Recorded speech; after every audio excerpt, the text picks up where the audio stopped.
All right, hello pre-calculus. Here we are with our practice test, part 1, where calculators are needed. We went over part 2 in class, so here's the other part. All right, here we go. An arrow, now we have an arrow, it's being shot vertically upward. So I'd started talking without the record on, so I already highlighted or already underlined upward. Arrow shot vertically upward, that's important. From the top of a 20-foot tall building, that's important also. That's going to be our initial height. And an initial speed of 208 feet per second, that's important also. That's V sub O, that's our initial velocity. And noting that it's positive because of this word upward. You'll be given this general equation to fill in. So let's do that. Negative 16t squared plus this 208 t, and then plus that initial height. All right, so this is the parabola that we are going to graph, and since it has this middle term, this t term, this b term, if you will, it's not going to start here and just plop down. It's going to have a y-intercept of 20 and do something like this. All right, so that's just general without the graphing calculator. Let's put it in the graphing calculator. And we have negative 16t squared plus 208 t plus 20. Okay, so graph that, and we're going to really have to do some zooming here because we can't really see anything that even looks like a parabola. So the question here could help you out. Graphically determine when the arrow is 660 feet. When it's above 660 feet. So if we're going to get to 660, we're going to have to really change our window to accommodate this 660. So let's see. Let's just go here and go to a y max of, I don't know, how about 700? I'm going to keep the y minimum of negative 10 just so I can have a little wiggle room at the bottom, but I'm going to scale this maybe by 20. All right, let's see what we have here. Okay, so that's pretty good. I mean, we can certainly see what's going on here, but maybe we just, even to get a nicer window, we go and just have our x minimum at 0 because we're not time traveling, and let's go on out to 20 just to get some looks. Maybe I'll scale it by 2. I don't know. I'm just kind of winging it here. All right. Okay, so I like that. So when are we going to be above 660? So 660 is going to be some horizontal line we need to put in, and we'll just put that in right here, 660. Okay, and so those are going to be, this is going to be the time, this is your time axis down here, and this is your height axis right here. So from here to here, from this intersection point to this intersection point, that is where we're going to be above 660 feet. All right, so this is not drawn to scale. Obviously, that's not drawn to scale, but that's okay. This is just kind of an indication of what's happening. We want this point, and we want this point. There would actually be, since we're above 660 feet, those would actually be open dots.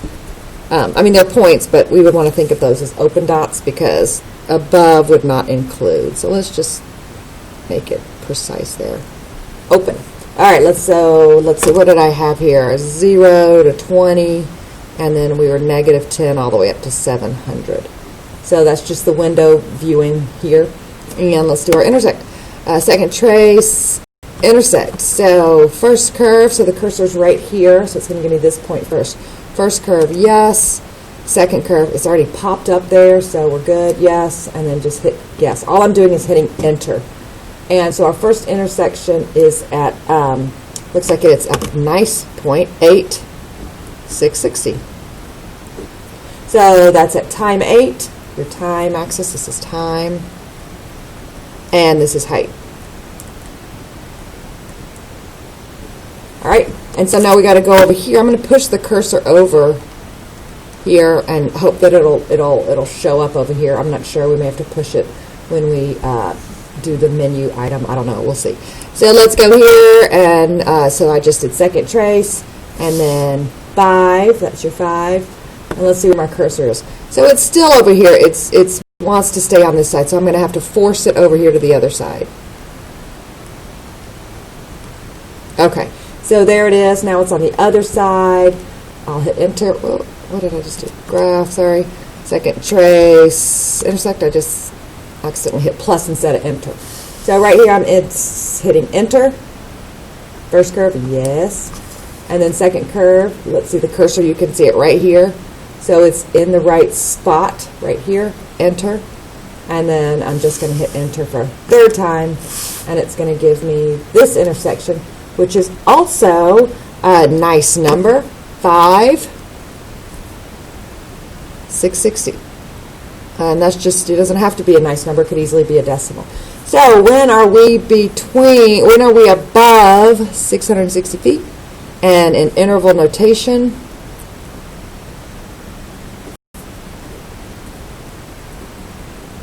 that would be between time 5 and 8. Using the parentheses because it said when the arrow is above, not when it is at 660 or above. It's just when it's above. So that's all of this space right here.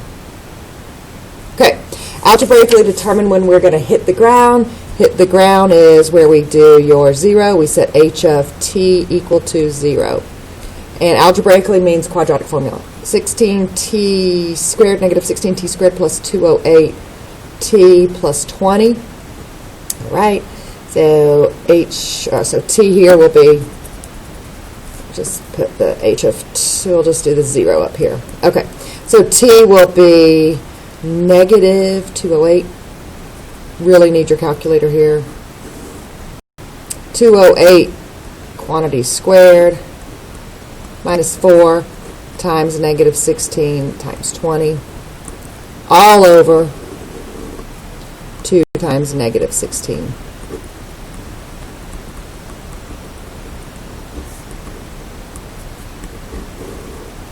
And that's going to be negative 32. Okay, so in your calculator, let's get out of there. Let's get out of whatever I did there. And you're going to go 208 squared minus 4, and then times a negative 16. So notice that's a minus, and that's a negative. And then times 20. Okay, so this is 44,544. So let's do our two answers. We're going to do negative 208 plus that root 44544 in that, and I'm just going to hit enter here, and then I'm going to divide by negative 32 so that I don't have to use parentheses. If you just do divided by negative 32, you'll get the wrong answer because the calculator won't know that you also want to divide the negative 208 plus the root 44,544. It'll just think you want to divide the root 44,544. All right, and so here we get our first answer of t equals negative 0.095, and we're throwing it out because we don't have negative time. All right, and so to grab that again, second enter will give me that negative 208 plus. I'll change that to minus, and see what that gives me, and then divide that by negative 32. And this should be my answer. This is at time 13.1 seconds. That is when we will hit the ground. So back to our graph. That was good that we went to 20, so this is actually, that graphically we would see it. This right here would be 13.10. Hit the ground. Okay. Next one, a rectangular field is to be enclosed by a fence on one side of a barn. So that's like our stone wall in class. Find the maximum area. I want a parabola so I can see that max. I need it to open down. That can be enclosed and separated if we have 600 meters of fencing. So notice here in class I did X and Y. Here they're giving us a representation here. They're giving us to put 2X right here and Y here. So writing a quadratic function, so note, you may have to put the X and Y here. They may give you something, and if they give you something, you have to use it. Does this 2X mean anything? No, it just means this is how the problem was written. It doesn't mean this is double. It doesn't mean anything except this is how the problem was presented to you. But you can note that it's rectangular. And so we're going to put y right here. All right, we're going to put y right here. And represent area is xy equals, area is the space covered, so it is 2x times y. And that's not, that's not a parabola right there. So what, that's not going to help me. I'm not going to be able to max and min that. So I need my helper information, and my helper information is this perimeter, if you will, the perimeter of the sides that we need, the 3 sides here. We don't need a fence along the barn. So my helper equation is that perimeter is equal to y plus 2x plus y, which is 2y plus 2x, and then you actually know your perimeter is 600. And I would certainly make my life easy by dividing everything here by both sides by 2. So 300 is going to be, and I'm going to just, I'll switch them, y plus x here, and that's going to be easier to sub in. All right, so we're going to, since we want the x coordinate is the dimension where this will happen, I'm going to sub in for y and write a of x, in terms of x. I want these variables to match. So y is equal to 300 minus x is equal to y, and we're just going to sub that in. Ax equals 2x, and then 300 minus x. All right, write a quadratic function that represents the area. I'm almost there. Ax equals, that's going to distribute to 600x minus 2x squared, and I have a parabola. If I write it with the x squared first, it opens down, and this means, I'm going to have something that looks like this, and I'm going to have this max. I'm going to have this max. And so the x will tell me what dimension this will be when, doubled, and then this will tell me what the actual area is. Okay, so algebraically find the dimensions that will give the max area. So this is when it happens, so this is going to be x. The x coordinate of the vertex, so we'll do x equals negative b, that's 600, over 2a. Okay, so we get 600 divided by, well, basically negative and negative, and so we get 150. All right, so that's going to be the x. So when you go to here and looking at this dimension, this is actually, they've named it 2x, so we got to go with that. So this is actually going to be 300 meters right there. It's going to be 300 meters. All right, and so that's your x value. Okay, so if we want to go in and find our y value, we're going to go 300 here, and be careful not to sub in 300.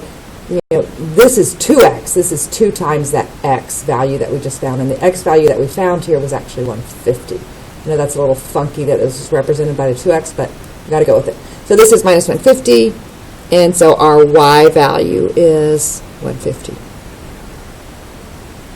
So up here is going to be 150 meters. Okay, so what's the maximum area? Well, you can certainly find this by 300 times 150, and it's pretty obvious that you get 45,000, and that's meters squared. But algebraically, we want to show that this x of 150 is when it happens, not the dimension, but the x value. So we're going to plug in 150. And when you plug in 150, negative 2 times 150 squared plus 600 times 150, you'll see some consistency here. So negative 2 parentheses 150 squared plus 600 times 150, and you see you get that 45,000 meters squared. So this is using good old common sense geometry, but this is algebraically how you do it, and you want to know that concept in case you don't have something as simple as a rectangle. Let's say you have something else. So yeah, the max that happened when the x value was 150, and what was it? 45,000.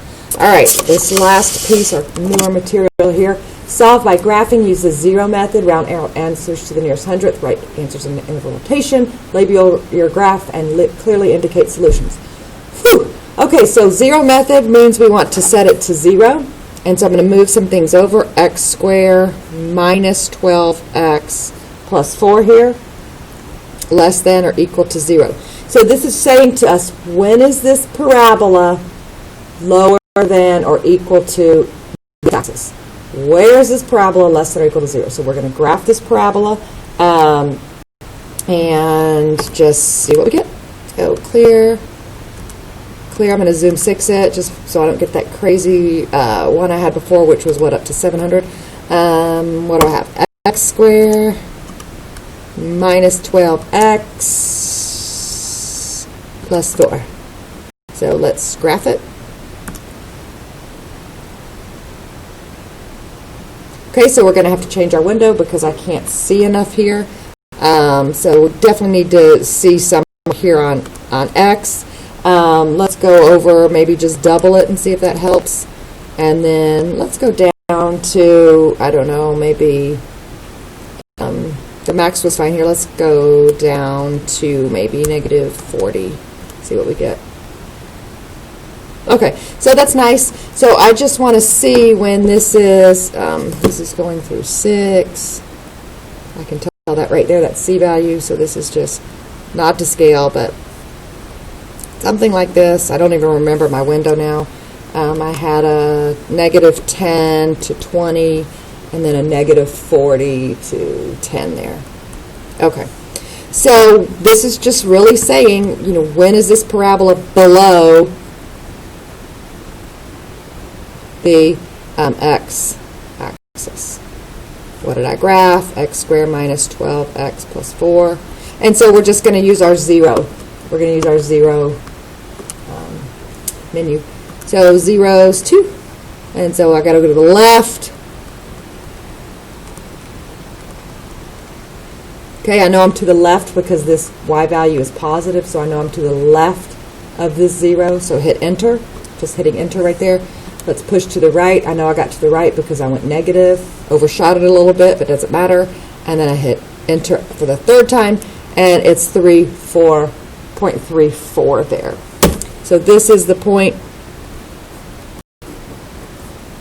0.340, and that would be a closed dot because it's below the x-axis or equal to the x-axis. All right, and let's go and get the other solution. So start over, second trace, calculate, that's 2, and let's push the cursor over, push, push, push. Okay, that's probably good. So I'm negative, so I'm below, that's left, and then I popped positive, you can see that right there. So I'm hitting enter for the 2nd time, and then I'm just going to hit enter a 3rd time. And 11.66 is my other 0. 11.660. So when am I below? That's below.